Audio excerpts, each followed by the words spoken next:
Hacienda ni Beng, oh. Wow, ang daming puno. Wow. Oh, hacienda ni Beng.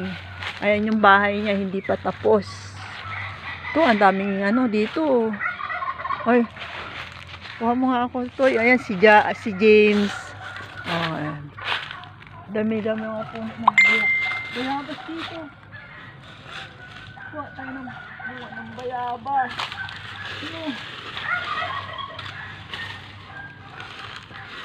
Ayun po. Hinog.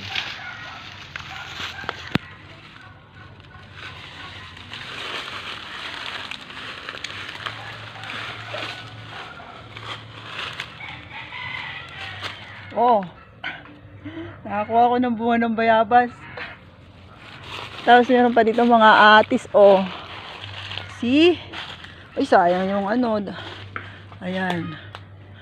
O, ayan yung bahay ni Beng. Ay, ano, yung atis, madami din bunga. Ayan, oh, atis. Oh. Ayan yung hacienda dito ni Beng Beng sa Tarlac. Ayan, oh, atis. Ayan, oh, ayan yung marami niyang tanim na kambing. Oo. Ito yung bahay niya na tinatapos pa lang.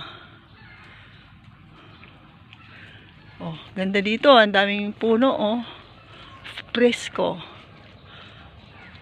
Oh, ayan ang atis. Hanggang doon yan sa kabila.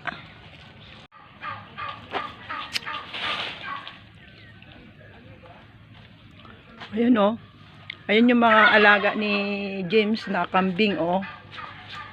Dami. Ayan. Ito yung bahay ni Binyan. Ang daming bunga ng dalanghita kaso maliliit pa. Yan, o, mangga. Yan yung mga tanim ni Bing na mangga dito. Sa mga puno ng bayabas. Yan, o. Yung mga bunga pa.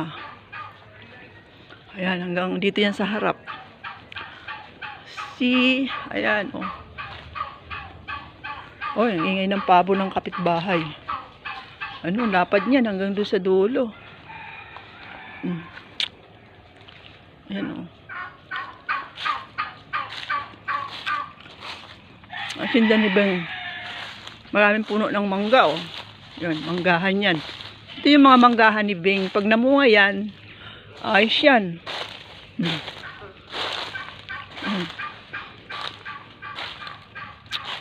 Lapad.